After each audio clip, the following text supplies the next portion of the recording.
안녕하세요. 반갑습니다. 오복음TV와 함께하는 복음으로 보는 성경, 오늘은 사복음서, 이제 사복음서를 먼저 하겠습니다. 제가 이제 그 신명기까지 모세오경을 마쳤는데 여호수아를 들어가지 않고 사복음서를 하려고 합니다. 사복음서는 예수님의 생애를 이제 네 가지 관점에서 보았다고 볼 수 있는데, 사복음서 중에 이제 사복음서를요, 공관복음과 요한복음을 나눌 수 있습니다. 마태, 마가, 누가복음 공관복음입니다. 그래서 공관복음이라 말은 같은 관점에서 보았다. 마태, 마가, 요한이, 누가복음이 그렇습니다. 요한은 하나님의 입장에서 하나님으로 오신 예수님에 대해서 기록했고요. 이제 마태, 마가, 누가복음 이 세 권은 공관복음인데 사람으로 오신 예수님입니다. 그래서 마태복음은 유대인에게 말하면서 1절이 참 요절이거든요. 아브라함과 다윗의 자손 예수 그리스도의 세계다. 그러면서 이제 아브라함과 다윗의 자손이다, 이런 말씀을 하지 않습니까? 그렇게 하기 때문에 이 마가복음 1절을 보세요. 하나님의 아들 예수 그리스도의 복음의 시작이다, 그렇게 했고, 누가복음은 우리 중에 이루어진 사실에 대해서 처음부터 목격자와 말씀에 일꾼된 자들이 전하여 준 그대로 내력을 저술하여 붓을 든 사람이 많다 하면서 이제 이제 편지형입니다. 이 편지거든요. 누가복음은 이제 편지로 데오빌로 각하에게 그렇게 편지를 썼습니다. 그렇게 해서 이렇게 1절이 시작되는데, 마태복음은 다윗의 자손, 이 왕이신 예수님을 이야기합니다. 마가복음은요, 이제 이 복음의 시작이다 하면서 이 마가복음에는 예수 그리스도를 이제 일꾼으로 보았다, 이렇게 봅니다. 종으로 오신 예수님. 그 다음에 누가복음은 사람, 인자로 오신 예수님, 이 사람으로 오신 예수님, 이렇게 볼 수가 있습니다. 그리고 요한복음은 하나님이신 예수님. 요한복음 1장 보세요. 바로 잉태고 태어나고 이런 것도 없어요. 그래서 태초에 말씀이 계시니라, 바로 이 말씀이 하나님이셨다, 이러고 나오고, 이 말씀이 3절에 보니까 만물이 그로 말미암아 지연바 되었는데 하나도 그가 없인 된 것이 없다. 벌써 창조주 하나님이라는 것을 요한복음이 이야기합니다. 그래서 이제 마태복음은, 요한복음은 당연하게 뭡니까? 태어나는 거 이런 거 없습니다. 아기 예수 이런 거 없습니다. 근데 마태복음 아기 예수 있죠. 누가복음도요, 누가는 의사거든요. 굉장히 세밀하게 아기 예수님에 대해서 이야기를 하는데, 엘리사벳의 잉태에 대한 이런 이야기하고, 또 예수님이요 발로 차고 이러는 이야기도 해요. 의사니까 세밀하게 살피는 겁니다. 근데 마가복음은 이제 예수님의 아기 이야기가 없어요. 마가와 요한은. 근데 요한은 하나님으로 오신 예수님이니까 아기 예수로 이 땅에 오고 이런 거 기록을 안 했거든요. 근데 마가는 왜 그러냐? 마가는 성격이 좀 급합니다. 마가복음은요, 곧, 바로, 즉시 이런 이야기가 자주 쓰였습니다. 그러니까 빨라요. 스타일이 굉장히 빠릅니다. 1장부터 바로 예수님이 이 병을 치료하고 베드로의 장모를 치료하고 이런 치유가 바로 1장부터 바로 나옵니다. 이 마가복음 성질이 급하다. 성질이 급해가지고 왜 사도행전에서 이제 버그러져 가지고 돌아오더라 아닙니까? 사도행전 13장에 보면 이제 사울과 마가하고 이제 같이 전도 여행을 갔다가 버가에 가가지고요, 버거러져 가지고 돌아와 버리는, 그게 성격이 급하다는 뜻입니다. 이 마가가 즉시 생각이 그래 들면 같이 갔다가도 돌아오고 이래. 그게 마가가 이 성격이 급하다 보니까 이제 예수님 탄생을 기록을 안 했다, 이렇게 여러분 기억하시면 되고, 마태복음은 이제 공관복음으로 마태, 마가, 누가 이 세 복음서에 이제 공관복음으로 이렇게 기록됐다. 이제 사복음서, 공관복음 구별하겠죠? 그거 구별하세요. 이제 공부할 때 이런 거 배워야 되죠. 언제 배우고 있습니까? 그러니까 사복음서, 공관복음, 요한복음은 무슨 관점요? 하나님으로 오신 예수님이다, 이 말이. 그래서 이제 사복음서를 저희들이 보겠는데, 이 사복음서를 하면서 네모 박스를 한 게 이렇게 그리세요. 네모 박스를 오른쪽처럼 이렇게 그려가지고 지금 뭐 할 거인가 하면 이제 우리가 지도를 그릴 겁니다. 지도를 그릴 때 먼저 샌드위치를 이렇게 그리세요. 지중해입니다, 이게. 샌드위치 빵처럼. 그래 꼭 이렇게 꿀렁하게 안 그려도 되고 네모 반듯하게 그려도 됩니다. 거꾸로 디귿자. 샌드위치 그리고, 샌드위치가 있으니까 포크를 밑에다가 한 개 그리세요. 이 나일강입니다. 포크를 받지. 포크를 한쪽에 받쳤더만은요, 이 샌드위치가 떨어지려고 그래요. 빨리 그래 손가락을 딱 갖다 붙이세요. 자, 여기까지 그리겠죠? 예? 됐습니까? 다시 한번 해봅시다, 우리. 자, 빵 그리고, 그 다음에 포크를 그리세요. 포크. 포크를 이제 이렇게 그리고, 포크를 3개짜리 그려야 됩니다. 삼지적으로. 그러니까 떨어지려는데, 하고 손가락을 딱 갖다 붙이는 거예요. 이거 홍해입니다, 홍해. 예? 그 다음에 이제 이렇게 하니까 침이 절 흘러요. 이게 갈릴리 바다에서 침이 질 흐릅니다. 이게 이렇게. 아시겠죠? 사해 바다. 자, 요까지 그리겠죠? 요거는요, 네모나게 해서 이건 뭐, 거꾸로 디귿자 한 개 그리고, 예? 거꾸로 디귿자 이렇게 그리고, 밑에 포크 그리고, 옆에 손가락 한 개 그리고, 이렇게, 막 꼭 이렇게 잘 안 그려도 됩니다. 대충 그려야 됩니다. 그 다음에 이렇게 이제 침을 흘리고 뭐 이렇게 있으니까, 옆에 바퀴벌레 머리가 쓱 나타나는데 수염이 쑥 자라요. 바퀴벌레 수염이 이렇게 자랐어요. 이 바퀴벌레가 기어온다는 겁니다. 옆쪽에. 이게 티그리스 유프라테스 페르시아. 이렇게 그릴 수 있습니다. 자, 이제 이렇게 수염이 쑥 자라는 바퀴벌레가 이렇게 쑥 기어오는 거예요. 자, 이거 그릴 수 있겠죠? 자, 빵 그리고, 그 다음에 포크 그리고, 그 다음에 손가락 그리고, 그 다음에 갈릴리 이 바다 이 침 흘리는 거 이렇게 그리고, 그 다음에 바퀴벌레 머리 그리고 수염 그리고 이래가지고 대충 이렇게 그리면 이게 이제 우리가 이제 예수님 당시에 이 주변에 이걸 지도를 그릴 수 있습니다. 몇 번 이거 그려보셔야 됩니다.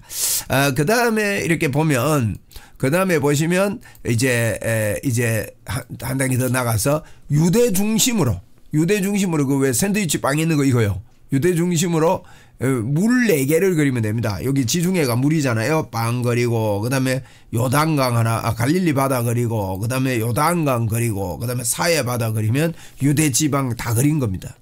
조금 제가 이게 갈릴리 바다하고 좀 밑쪽으로 처진 것 같은데 옆으로 조금 더 올려가지고 그래. 대충 이렇게 그리면 됩니다. 대충 그리면 됩니다. 그래서 이제 유대 지역 그릴 때는 물 4개만 그리면 된다. 뭐 지중해, 갈릴리 바다, 요단강, 사해. 자, 이거 되지요? 이거 지중해는요, 디귿자 거꾸로 밑에 조금 꾸물렁 해주면 됩니다.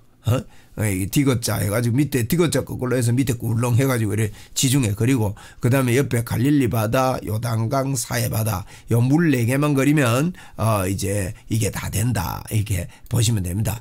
자, 근데 이제 유대 지도입니다. 지도인데 요 5지역을 여러분 기억하세요. 갈릴리는 갈릴리 바다 옆에 왼쪽이 갈릴리라고 지역입니다. 갈릴리 지역, 사마리아 지역, 유대 지역, 유대는 예루살렘이 있는 곳입니다. 유대 지역, 자, 갈릴리, 사마리아, 유대. 오른쪽은요, 데가볼리, 그 다음 베레아. 요 2지역만 외우세요. 이두레는 몰라도 됩니다. 이두레는 뭐 이제 뭐 그냥 이렇게 봐놓고요. 그러니까 이 오른쪽은요, 배 위에는 대가리가 있는 거예요. 그렇게 외우세요. 뭐 어찌합니까? 뭐 말이 좀 표현이 그래도 자꾸 외우기 좋도록 외워야 될 거 아닙니까? 그러니까 베레아 위에 대가리가 있는 겁니다. 데가볼리 아시겠습니까? 이 데가볼리에서 예수님 사역 많이 하거든요. 그래 데가볼리 옆에 베레아도 사역 많이 합니다. 나중에 예루살렘 안 있습니까? 요 예루살렘 여기 예루살렘인데 예루살렘에서 베레아 쪽에 왔다 갔다 합니다. 요 밑에 예루살렘 밑에 베다니도 있고요. 베다니에도 왔다 갔다 하시고, 그래 왔다 갔다 하면서 이제 이렇게 합니다. 요 지역을 좀 외우시고, 저 위에 보면 두로입니다. 이거 두로라는데 지금 제가 마우스로 지금 움직임 두로, 나사렛이 여기 있죠. 나사렛 위에가 가나 혼인잔치, 가나 있습니다. 가나. 그 다음에 가버나움, 예수님이 이사한 것이 가버나움입니다. 나사렛은요, 한 20가구 정도밖에 안 살았어요. 그러니까 아주 조그마한 동네입니다. 근데 그 위에 보면 가나 왼쪽에 여기 보면 그 당시에 이 갈릴리의 수도라고 할 정도로 아주 그 수도 정도 되는 도시가 있었습니다. 그래서 여기서 이제 나사렛에서 목수일 하면서 그 수도 그쪽에 많이 이렇게 판매를 하지 않느냐 이렇게 보여지고요. 예수님이 자라고 나서는 이제 가버나움으로 가시거든요. 이 가버나움은 이제 이 수도가 나중에 멸망해요. 이제 쳐들어와가지고 멸망하고 가버나움 쪽으로 도시가 옮겨집니다. 그래서 예수님도 우리가 뭐 인물이 커지려면 서울 간다 아닙니까? 그래서 서울로 이렇게 이렇게 간 거예요. 저도 이제 우리 진해에 있으면서 자꾸 복음에 이 열정이 생기니까 우리 교회가 기도하고 해가지고 지금 서울로 제가 진출을 했습니다. 그래서 서울 가서 복음 전거하고 이번 주간에도 서울 쪽에 분들 모시고 목회자 세미나하고 인도하고 내려오고 이랬는데 정말 이 복음으로 이 열정을 가지고 이제 예수님도 나사렛에서 가버나움으로 이사를 갑니다. 그래서 가버나움에서 이제 사역을 시작하고 이러는 거 이제 가버나움입니다. 요 위에 이렇게 설명하면 오늘 또 이게 서론이 굉장히 길겠는데요. 빨리 가야 되는데 진짜 그리고 갈릴리 사마리아 아시겠죠? 그래서 여기 전체적으로 위에 갈릴리 사마리아 그다음에 유대 그다음에 대가볼리 대가볼자 빼면 대가리 아닙니까? 미안합니다. 이 대가리 밑에는 배가 있습니다. 베레아. 베레아. 자, 이 지역에요. 요 갈릴리 지역은 헤롯 대왕이 통치를 했다. 이렇게 보면 됩니다. 헤롯 안티파스라 그러는데 헤롯 대왕이 멸망하고 나서 이제 헤롯 대왕이 망하고 나서 이제 아들 3명이서 분봉왕이 됩니다. 갈릴리, 헤롯 아켈라오 그다음에 밑에 베레아 지역에는 헤롯 빌립이라는 사람이 통치를 하는 이 세 사람이 이렇게 통치를 했습니다. 이 지역을. 그래서 이 헤롯 아켈라오가요. 이 통치를 좀 잘 못했어요. 그래서 이것에요. 뭡니까? 로마에서 총독을 파송을 합니다. 빌라도 총독. 그리고 우리 생각합니다. 빌라도의 그 권한을 받아서 할 때 총독입니다. 로마에서 파송된 총독입니다. 이 통치를 잘못해서 총독 파송됐습니다. 그래서 이제 5지역 크게 좀 외우시면 좋겠다. 그 다음에 여기 이거 한 번 더 보자는 거예요. 갈릴리, 사마리아, 유대, 대가볼리, 베레아. 아시겠죠? 자, 이렇게 지나가는데 예수님이요, 이제 이런 사역들을 공관복음은 주로 갈릴리 중심의 사역을 많이 한 걸 기록을 합니다. 근데 요한복음은요, 하나님으로 오신 예수님은 이제 유대 중심으로 많이 기록됐다. 이렇게 저희들이 볼 수 있습니다. 자, 그러면 갈릴리 지역에 살았다 아닙니까? 예수님이 갈릴리 지역에 사는데 이 갈릴리에서 예수님이요, 유대까지 한번 내려왔다가 올라갔다가 이게 한 번 온 거예요. 내려왔다가 세례 받으시고 올라간 겁니다. 그 다음에 두 번째 유월절 때 한번 내려왔다가 올라갔습니다. 첫 번째 유월절. 두 번째 유월절 때 내려왔다가 올라갔습니다. 그 다음에 세 번째 유월절 때는요, 예수님이 안 오셔요. 안 오십니다. 그래서 그 옆에 베세다에 왔다 갔다 합니다. 그래서 이 오병이어 사건이 이때 일어나고 칠병이어도 조금 있다가 일어나고 이럽니다. 요 왔다 갔다 이럽니다. 그 다음에 이제 마지막 유월절에는 내려오셔가지고 잡혀 죽어요. 그래서 못 올라가죠. 이제 고향으로 못 갑니다. 내려옵니다. 마지막 빨간선 내려왔다가 내려와가지고 뭐 하시냐, 옆으로 베레아 쪽으로요 왔다 갔다 하면서 복음을 전했습니다. 왔다 갔다 복음을 전하고 나중에는 이제 십자가에 못 박혀 죽기 위해 붙잡히죠. 자, 이게 이제 아까 저희들이 크게 봤는데 통치 지역입니다. 밑에 아켈라우스라는 사람이 통치를 했고 안티파스라는 사람이 예수님 당시에 통치를 했고 빌립이 통치를 했습니다. 이런 지역에 이렇게 통치하고 있었다. 자, 예수님의 탄생과 사생애 이제 사복음서, 우리가 사복음서는요, 이제 우리가 아무래도 이제 성경을 읽으니까 마태복음, 마가복음, 누가복음, 요한복음 이렇게 늘 있지 않습니까? 그렇기 때문에 이제 우리가 이제 사복음서를 막 섞어 가지고 나중에 제가 설명하겠습니다. 그렇게 한목에 읽어도 좋은데 성경이 마태, 마가, 누가, 요한복음 있으니까 제가 이렇게 하는 것은 성경 읽기에 도움을 드리기 위해서 성경 나중에 이제 마태복음을 장별로 이렇게 공부를 하겠습니다. 장별로. 그런데 사실은 이게 짬뽕을 해 가지고요, 제가 시간이 된다면은 이제 이게 사복음서를 한목에 섞어가지고 시간 순서대로 보는 것도 한번 해볼까 싶은데, 그것은 이제 66권이 다 마치고 나면 그렇게 해야 되지 않겠나 이렇게 생각이 됩니다. 일단 이제 우리가 마태복음 들어가기 전에 사복음서 전체를 마태, 마가, 누가, 요한을 섞어가지고 그렇게 개괄적으로 이렇게 한번 보겠습니다. 그래서 예수님의 탄생과 사생에 대해서 우리가 보겠는데, 우리가 요 밑에 있는 요 순서로 볼 겁니다. 예수님의 탄생과 사생 사생애 요걸 보고 그다음에 예수님의 공생애 1년, 공생애 2년, 공생애 3년. 예수님이 이제 30살이 됐을 때 시작한 게 공생애거든요. 이 공생애 때는 6월절 중심으로 내려갔다가 올라갔다가 내려갔다가 올라갔다가 내려갔다가 올라갔다가 우리 예수님이 6월절 때 붙잡혀가지고 6월절 어린 양으로 십자가에 못 박혀 돌아가신단 말이에요. 그래서 예수님의 사역 가운데 6월절이 4번이 있었다 이렇게 보는 분도 있고요. 3번이었다 이렇게 보는 분도 있습니다. 왜냐하면 이제 한 번이 이제 예수님이 그 앞쪽에 저는 4번으로 보는데요. 4번으로 보는데 앞쪽에 6개월 그 시기에 예수님 세례받으러 내려왔다가 올라가셨다가 그 성전 청결하고 뭐 이게 베레아 38년 된 뭡니까 환자 치료하고 이럴 때 아마 그 6월절에 내려왔다 올라가신 걸로 그렇게 보여지는데 저는 이렇게 구분하겠습니다. 이렇게 예수님의 1년 사역, 2년 사역, 3년 사역 이렇게 요 앞에도 6월절 있었고 요게 6월절 때 이제 3년 차에 잡혀 돌아가시거든요. 그런 구성으로 보면 됩니다. 자, 예수님의 탄생과 사생애를 보면 이게 지금 좀 복잡하게 보지만 예수님의 이 사역을 이제 그 초기의 사역을 보면요. 예수님이 내려와서 1번 보세요. 베들레헴에 탄생하잖아요. 예수님의 탄생 또 경배하는 거 있죠. 할례 받지요. 그 다음에 2번에 보세요. 2번은 요 빨간 박스는 지금 마태복음입니다.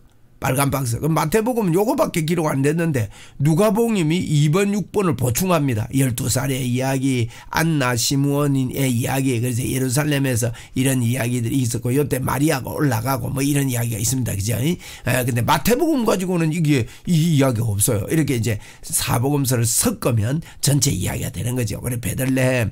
그다음에 이제 3번에 보면 베들레헴에서 이제 헤롯 때문에 애굽으로 4번에 내려가잖아요. 그래 애굽에 내려갔다 오는 거 뭐 이런 이야기. 그 다음에 애굽에서 어디로 갑니까? 나사렛으로 가거든요. 베들레헴으로 안 오고 나사렛으로 바로 가서 이제 나사렛 사람이라 일컬음을 받았다 하는 이야기고, 누가복음에 보면 예루살렘에서 안나와 시므온이 막 이렇게 기도하고 찬양하고 예수님 뵀다고 예수님 12살의 이야기도 누가복음만 기록을 하고 있습니다. 이렇게 이제 예수님의 그 공생애 전에 이야기가 이렇게 기록이 되어 있다. 그래서 이 지도를 이렇게 보면 예수님의 사생에 보면 할례 받고 뭐 동방박사 오고 아기 예수 베들레헴에 이제 죽일라 그래가지고 도망을 가고 뭐 아기 예수가 나사렛으로 가고 또 소년 예수 12살 때 방문하고 뭐 18년 동안 나사렛에서 성장하는 거 이제 키가 자라며 점점 자랐다 뭐 이런 이야기들이 나오는데요.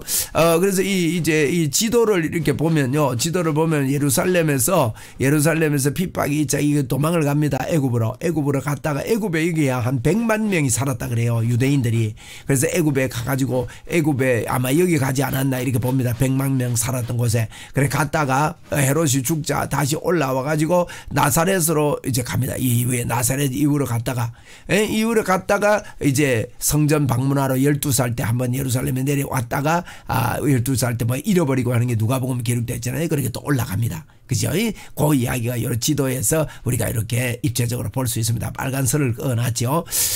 자, 그 밑에 보시면 이제 예수님의 탄생과 사생입니다. 예수님의 탄생은 이렇게 보면 왼쪽에 보면 천사들의 찬양 목자의 경배가 있잖아요. 그래서 세례 요한이 탄생하고 예수님이 탄생하고 예수님이 할례를 하시고 이때 목자가 와서 경배하고 동방박사 경배는 그 이후로 봅니다. 이후로 예수님이 할례를 8일 만에 했다 그랬거든요. 8일이 마치고 나면 30일 동안 그 하는 어떤 그 일이 있습니다. 그래서 30일이 지나고 나서 아마 그 이후에 동방박사의 방문이 있지 않았나 이렇게 봅니다. 방문이. 그래서 이집트에 도망을 갔다가 헤롯이 죽으니까 다시 이렇게 나사렛으로 돌아왔다 하는 이런 일대기가 기록되어 있습니다. 예수님의 족보를 보면 마태복음에 낳고 우리 마태복음 볼 때 볼 건데 낳고 졸고 이래 되잖아요.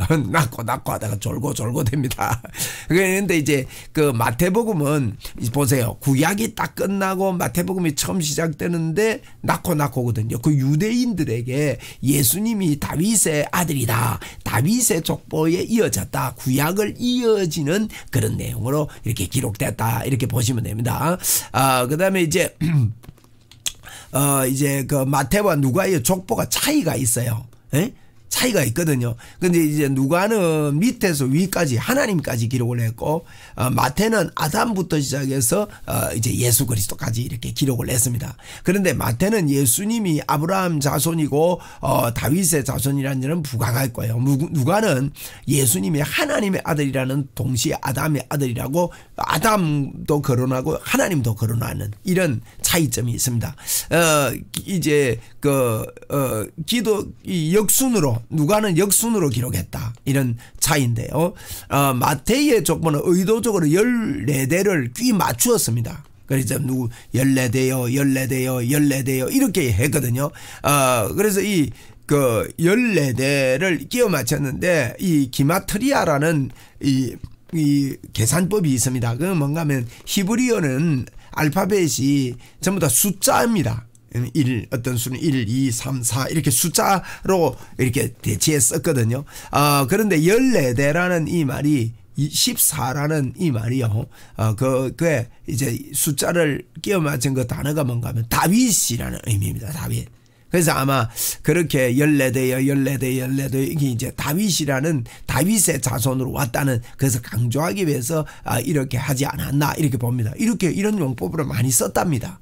그래서 기마트리아라는 그런 그 계산법인데 그 계산법으로 그리고 이제 여러분 그 다윗의 별은요 이게 삼각형을 이렇게 두 번 해가지고 다윗의 별은 꼭지점이 삼각형하고 역삼각형하고 이래가지고 뭡니까 이스라엘 국기에 보면 꼭지점이 6개입니다. 또 별을 그릴 때는 이렇게 그리면 5개 꼭지가 되지 않습니까? 별이 꼭지가 5개고 6개고 그렇지는 않습니다. 하늘의 별이 그죠?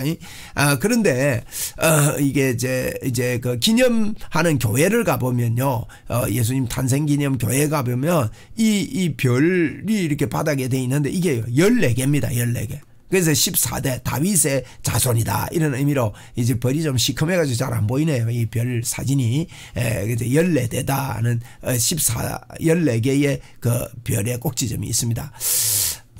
그렇게 이제 이 정도 보고 지나가고요. 그 족보와 탄생일이 오류가 있습니다. 예수님은 우리가 AD before Christ 또 아놈이 도미니라고 하지 않습니까? 근데 이게요, 이제 영어고 라틴어인데 영어고 됐으면 좋은데 영어 라틴어에 이렇게 쓰는데 BC는 예수님 오신 걸 기점으로 해서 AD와 BC가 가누어졌다 이렇게 우리가 알고 있거든요. 그런데 헤롯의 죽음을 볼 때 헤롯 죽은 것을 계산해서 볼 때는요, 예수님이 한 BC 4세기 BC 4년경에 태어난 걸로 그렇게 봅니다. 왜 이렇게 그러면 족보와 그 탄생일에 오류가 있는가? 이 말은요, 이 로마의 수도 원장 디오니시우스라는 이 사람이요, 이제 이걸 처음에 이렇게 주장을 한 모양인데, 예수님은 어떤 사람입니까? 어떤 분입니까? 우리를 자유를 주려고 왔는데 헤롯이 그렇게 독한 행적을 하고 막 어린 아이들을 핍박하고 죽이고 이런 걸 그 역사에서 지우고 싶었던가 봐요. 그래서 그 기간을 빼고 평화의 하나님 예수님의 새로 도래했다고 이제 헤롯이 죽고 난 다음에부터 달력이 시작됐다 이렇게 말씀하시는 그런 분들도 있습니다. 그래서 어쨌든 이제 예수님의 AD, BC가 조금 불일치한다 하는 것을 이제 알고 좀 지나가자는 겁니다. 그다음에 헤롯의 통치 기간 이거 제가 조금 전에 설명한 그런 내용입니다. 그래서 예수님의 그 공생의 1년을 보면 예수님이 처음에 이제 보세요. 예수님이 이제 내려와서 요단강에 1번에 보세요. 요단강에 세례를 받지 않습니까? 2번에 이제 광야에 가서 시험을 받고 이럽니다. 3가지 시험 받죠. 그죠? 돌로 떡 만들어 먹어라, 성전에서 뛰어내리라, 절해라, 이런 걸 이렇게 받고, 3번째 이제 요 내용은 이제 이제 요한복음에는 빨간 게 요한복음입니다. 밑에는 이제 마태복음 3 공간복음에 다 기록됐죠. 세례받고 시험받고 하는 거는. 근데 요한은 기록을 안 했어요. 요한은 하나님으로 오신 분이 마귀인데 시험받고 할 필요가 없단 말이에요.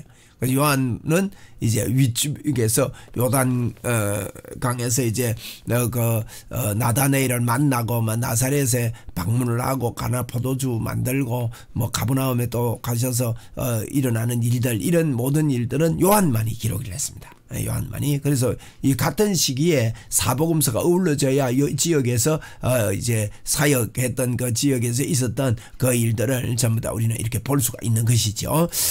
그다음에 이제 갈릴리 사역은요, 가나 혼인 잔치 뭐 이런 게 가버나움 정탐, 이제 이사하기 위해서 가버나움을 정탐했습니다. 이렇게 밑에 이제 그 세례 받으시고 이제 올라가서 이렇게 이동을 했다는 것입니다.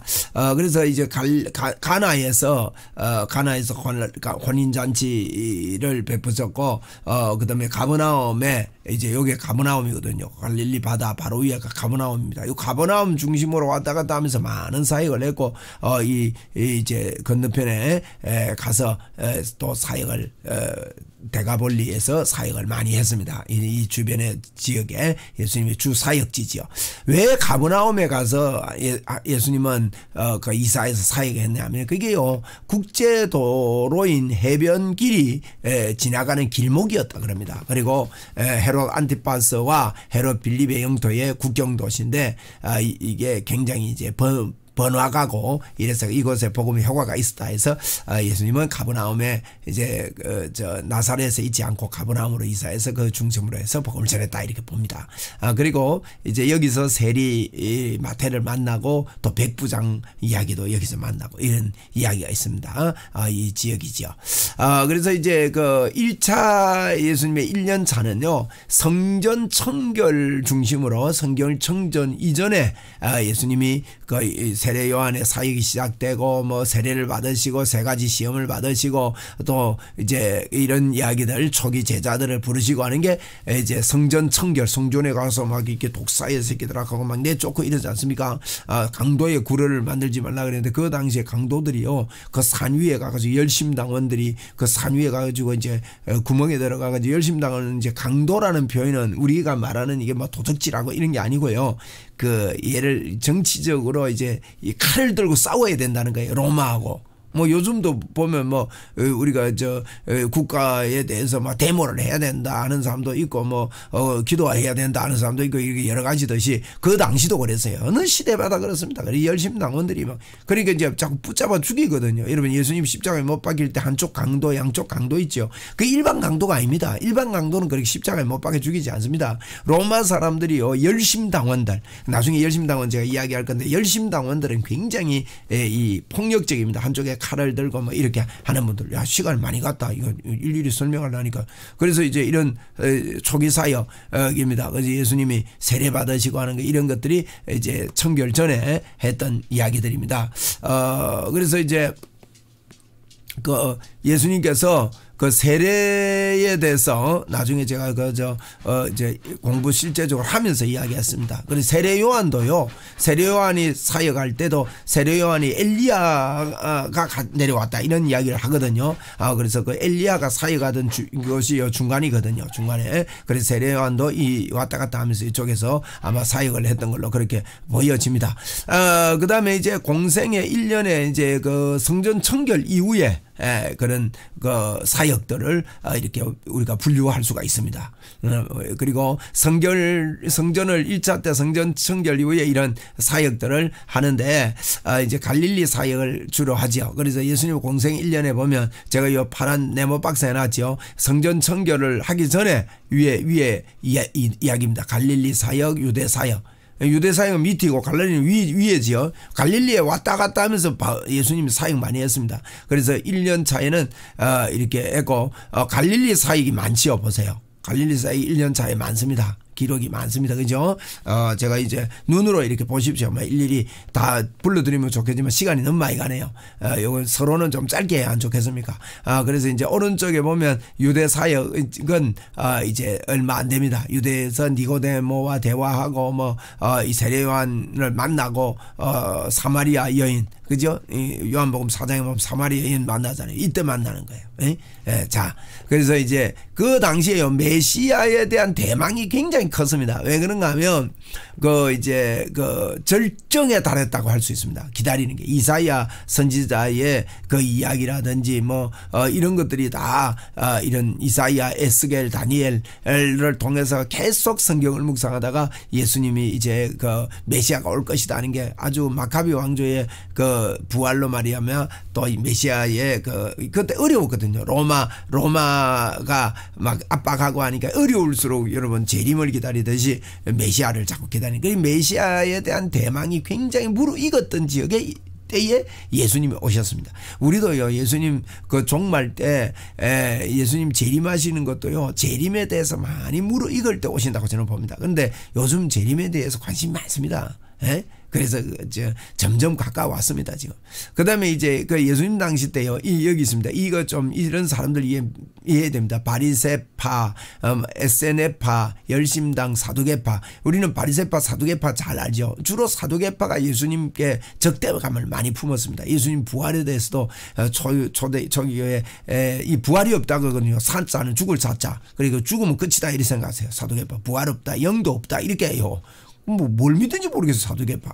그런데 바리새인은 율법 준수해야 된다, 세상과 분리해야 된다, 이런 죄와 분리하기 위해서 세상 분리해야 된다 그랬었고, 에세네파는요 광야에서 독자적인 공동체 철저하게 모세 오경을 신봉했다고 그럽니다. 그런데 열심당 이게요 무력 봉기입니다. 이거 경공과 검욕을 하면서 무력 봉기하고, 이 사람들이 이제 낮에는 동굴에 가고 숨어 있고 밤에 내려와서 무력 봉기하고 주로 이렇게 많이 했다 그래요. 그래서 강도의 구렬을 만드는 도다 할 때 이 구렬이요 이들이 숨어 있는 그 동굴을 상징한다고 그럽니다. 그래서 열심당원들, 이런 열심당원들도 예수님 을 막 죽이려고 막 그럴 때 열심당원들입니다. 전부 다. 세례요한 그러니까 바울사도 죽이려고 했던 유대인들 있잖아요. 그 열심당원들입니다. 폭력 뭐라 할까요? 오늘로 같으면 뭐 노조들, 앞장서는 노조들 뭐 그런 당파라고 우리가 할 수 있죠. 그래서 이제 대제사장, 그 시대의 시대적 타락입니다. 이러면 사복음서는 대제사장은 한 명밖에 없습니다. 근데 대제사장들이라는 표현을 했었고요. 사복음서에 보면 대제사장이요 안나스와 가야바, 안나스가 죽고 나서 이제 그 가야바가 죽고 나서 안나스 아들이 이제 대제사장 되는데 막 같이 막 하는 게 같이. 그래서 대제사장 되는 여러 명 됐습니다. 그 부패했죠. 그리고 공생의 2년에는요 이제 정결 사건이 이제 첫 번째 있었고, 두 번째는 이제 두 번째 오병이어 사건. 그다음에 세 번째는 십자가에서 이제 예수님 내려와서 이제 붙잡혀서 죽는 그런 걸로 볼 수 있습니다. 이게 뭐 세 번째 6월절이 3번 있었다, 4번 있었다 이렇게 여러 가지 설로 보는데 이제 대충 이렇게 우리가 나눠서 볼 수 있습니다. 자, 예수님의 공생의 여정들. 예수님의 공생애가 이 베데스다 연못, 요한복음 5장에 있는 이것 때문에 4번이냐 5번이냐 3번이냐 이 논란이 있거든요. 사실은. 그래서 뭐 3번이든 4번이든 뭐 그게 중요한 건 아닙니다. 6월절 어린 양으로 예수님 왔다 가셨다, 5월절 때 십자가에 못 박혀 죽으셨다, 그겁니다. 그다음에 갈릴리 사역이 주로 이제 이 사역이 주로다 하는 겁니다. 예수님이 그렇게 해서 이제 갈릴리에서 쭉 이런 사역들을 이렇게 했습니다. 갈릴리 중심으로. 갈릴리 지역에는요 요 트라이앵글이라 그래요. 트라이앵글 이제 이 고라신, 가버나움에서 고라신, 그다음 베세다, 이 삼각지를 집중적으로 복음을 전해줘요.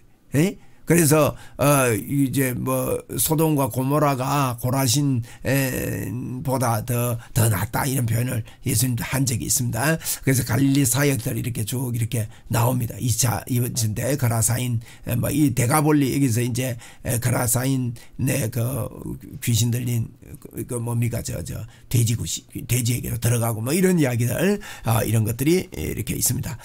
세례 요한이 흔들렸던 이유는요, 그 당시에 세례 요한도 정치적인 색깔을 많이 가지고 있었던가 봐요. 여러분, 정치적인 우리가 뭐 기독교가 교회가요 정치에 관여하면 안 된다 이 말이 아니고, 정치에 관여해도 됩니다. 관여해서 이제 바르게 하도록 그렇게 자꾸 이렇게 돕고 해야 돼요. 그게 돕는 거거든요.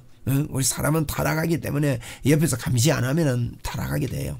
그런데 이 정치 때문에 복음이 여러분 약해지고 그래야 되면 안 됩니다. 예수가 더 커야 됩니다. 그래서 세례 요한이 이 정치 쪽으로 이제 많이 관심을 가졌어요. 세례 요한이 얼마나 영적인 사람입니까? 그런데도 불구하고 이제 그가 그런 생각을 했습니다. 그래서 자기가 막 붙잡혀서 감옥에도 가고 하니까 이 메시아 예수 그분이 진짜 맞나? 진짜 하나님의 사람이 맞나? 우리 메시아가 맞나? 뭐 이래가지고 헷갈려가지고, 우리가 다른 사람 기다려야 되겠습니까? 당신입니까? 이런 질문도 하고 그랬지 않습니까? 자, 공생의 3년을 이렇게 쭉 보시면 이게 복잡합니다, 여러분. 이게 여기서 위에서 이렇게 많이 왔다 갔다 하다가 이게서 세 번째는 이렇게 많이 왔다 갔다 하다가 밑에 내려와 가지고도요 행동 반경이 점점 넓어졌습니다. 이제 마지막에 예수님이 급하십니다. 3년 차이는 굉장히 이제 갈릴리에서도 그렇고 이제 가버나움 이 주변에서도 그렇고 유대 주변에도 그렇고 활발한 우리 주님의 사역을 우리는 볼 수가 있습니다. 갈릴리 사역들입니다. 갈릴리 사역들. 갈릴리 사역 보세요. 거기 주변에만 왔다 갔다 하다가 저까지 갑니다. 근데 왜 저까지 가는가 하면 여기 이제 수르보니게 여인을 여기 가서 만나거든요. 이제 이런 하는데 여기서 이제 사역하다가 이게 가서 수르보니게 여인 이렇게 만나고 또 이렇게 돌아오고 이렇게 이런 일을 하거든요. 근데 여기 보십시오. 제가 요약했는데 이렇게 보면 여기 보면 오이병이어 하고 나서요 예수님이 언신을 했습니다. 언신 숨었어요. 또 이제 수르보니게 여인 고치고 나서도 숨었습니다. 2차 언신입니다. 그래서 예수님이 여기에 한번 숨고 여기 가서 한번 숨고 또 돌아와서 여기서 한번 숨고 또 여기 가서 한번 숨고 4번을 숨거든요. 그래서 이제 은신하는 이런 것들 보세요. 3차 은신, 4차 은신 이런 은신들을 이렇게 합니다. 그래서 예수님이 요런 교점마다 이게 자꾸 숨거든요. 자꾸 숨고 그래서 여기 제가 지도에 예수님이 이제 은신한 거에 대해서 1차 은신, 2차 은신, 3차 은신, 4차 은신은 1차에 숨었던 곳에 가서 또 한 번 더 숨습니다. 이제 이런 은신이 있고 예수님이 십자가에 못 박힐 것도 1차 예고, 2차 예고 이런 식으로 3차 때 굉장히 이런 사역이었습니다. 그래서 3차 때 이제 공생의 갈릴리 사역이었고요. 요 갈릴리 사역에는 1차, 2차, 3차, 4차 은신을 중심으로 이 마지막 때 이제 다 돼가니까 이제 열심당원들이 자꾸 죽이려 하는 거예요. 자꾸 죽이려 하니까 이렇게 가자가 자꾸 1차, 2차, 3차 이게 숨는 예수님의 모습을 봅니다. 이래 가면서도 주님이 사역하신 거예요. 이제 3차 사역에 무리로도 걷고 예루살렘에 온 사람들과 손 씻는 문제 때문에 공격당하고 수르보니게 여인 저쪽에 가서 만나고 질병이어 사건도 일어나고 뭐 이런 것들이 이제 3차 때 일어납니다. 이제 3차 때 예수님 유대 사역, 이제 유대에 와가지고는 십자가에 못 박혀 죽는 겁니다. 여기 와서 마지막에. 그래서 이제 오셔서 뭐 전도도 가르치고 70명도 파송하고 뭐 이런 일을 하면서 예수님 오셨다가 베단 여기 이제 예루살렘에서 왔다 갔다 하면서 요단강 건너에 베다니 지역에도 갔다가 복음을 전하고 이렇게 하면서 한 7일 동안의 사역들이 이제 이렇게 이어집니다. 이렇게 이어지면서 왔다 갔다 하면서 예수님이 십자가에 못 박혀 돌아가시는 그런 장면들을 이야기하는데 이 3차 때 보면 예수님이 죽을 것을 3번을 예고합니다. 3번을 예고하고 이 제자의 실패도 이제 3번 그 제자가 병목 그치는 거 이제 3번 이런 이야기 있습니다. 이제 그다음에 논쟁도 3번이 나옵니다. 이게 이제 뭐 꼭 3번을 안 해야도 됩니다만 이런 일이 있었다. 그래서 예수님의 공생의 전체 흐름입니다. 이 전체 보십시오. 예루살렘, 베다니, 예루살렘 또 동편 베다니. 베다니가 2군데예요. 베다니에서 베다니 왔다 갔다 했는데 동편 베다니 저쪽 강 건너 베다니가 있습니다. 동편 베다니 왔다가 이제 에브라임 여리고에 들어가서 예수님이 결국 붙잡히게 되어지죠. 1차 은신, 2차 은신, 3차 은신, 4차 은신 이렇게 예수님 긴급 조치도 했고 이제 메시아 대망의 착각이 있었습니다. 정치적인 예수님으로 오신 줄 알았어요. 지금도 절대로 이런 정치적으로 우리가 뭐 복음이 그렇게 돼서는 안 됩니다. 복음이 중심이 돼야 됩니다. 할렐루야. 그래서 예수님이 긴급 조치한 건 이게 도망도 가고 뭐 이러면서 위에 이 삼각 트라이앵글, 영적 트라이앵글이라 그러는데 이 삼각지를 중심해서 예수님이 이 지역에서 많은 이렇게 사역을 했다 하는 것을 볼 수 있습니다. 제가 아까 그 예수님이요, 그 열심당원들을 볼 때는 예수님이 뭐 빨리 붙잡혀가 3년 사역 못할 뻔했어요. 그런데 여기 자세히 보면 이 가버나움이요 굉장히 도시 중심이거든요. 가버나움에서 예수님이 사역을 중심지가 있는데 가버나움에서요 인맥이 좋았어요. 예수님께서 인맥이 왕의 신하를 우리가 나타남을 보고 야이로의 그 회장당 야이로라 그랬죠. 회당장 이런 사람들이 예수님을 지켜준 겁니다. 그리고 이제 백부장 그 백부장, 믿음의 사람 백부장이 있지 않습니까? 이런 분들이 인맥에 대해서 예수님이 3년 동안에 사역할 수 있도록 열심당원은 당장 잡아 죽여요. 서대반 잡아 죽이듯이. 그런데 예수님이 이렇게 이런 것들을 인맥을 통해서 사역할 수 있었고, 요 강도의 구렬이라는 게 여기 이제 저겁니다. 여기 있죠. 여기 동굴이죠. 동굴. 열심당원들이 막 정치적인 이게 애를 쓰다가 또 밤에 와서 이게 숨어 있고 낮에 또 숨어 있고 뭐 이랬던 지역이라 그래요. 그래서 이런 것들이 동굴인데 이런 동굴의 강도의 구렬이다. 예수님 그런 표현할 때 그렇게 이해를 하시면 됩니다. 그다음에 이제 종료 주일인데 예수님이 이제 마지막 일주일입니다. 마지막 일주일에요. 우리가 지금까지 참 잘못 알고 있었습니다. 금요일 날 예수님이 돌아가시고 뭐 주일 새벽에 살아났다 했는데 그렇지 않다는 거예요. 지도를 거꾸로 돌려봐도 그러고 마가복음 16장 1절을 봐도 그렇습니다. 그래서 여기 보니까 이제 여호와께서 이미 큰 물고기를 예비하사 요나거든요. 요나를 삼키셨으므로 요나가 뭐라 했습니까? 밤낮 3일을 물고기 뱃속에 있었다 그래. 밤낮 3일은 꼬박 3일이라는 뜻이죠. 예수님도 요나처럼 꼬박 3일을 무덤 속에 있을 것을 예언을 했습니다. 이렇게 밤낮 3일을 물고기 뱃속에 있었다 그랬는데 이제 꼬박 3일이라는 거죠. 2박 3일이 아니고 그냥 밤낮 3일이란 말은 그래서 우리 예수님도 이 부활하실 때 보면 이제 안식 후 첫날 예수님이 돌아가시고 나서 6월절에 돌아가시거든요. 6월절이 안식일입니다. 그러니까 안식 후 첫날 이게 만약에 금요일 돌아갔었으면요 토요일이 본래 그 안식일이거든요. 그러면 안식 후 첫날 이 향유를 사다 놨다가 안식일 다음 날 새벽에 갖다 발랐다. 이 말이 맞지 않아요. 그것만 보더라도 우리가 지금 계산하는 게 금요일 돌아가셨다는 게, 저도 금요일 돌아가셨다고 늘 이야기했는데 그게 아닙니다. 그래서 그 역사를 이렇게 되돌려보고 요즘은 이러면 휴대폰도요 몇 월 며칠이 무슨 요일인가 이거 알라고요 100년 전 200년 전도 쉽게 검색할 수 있는 그 어플이 있어요.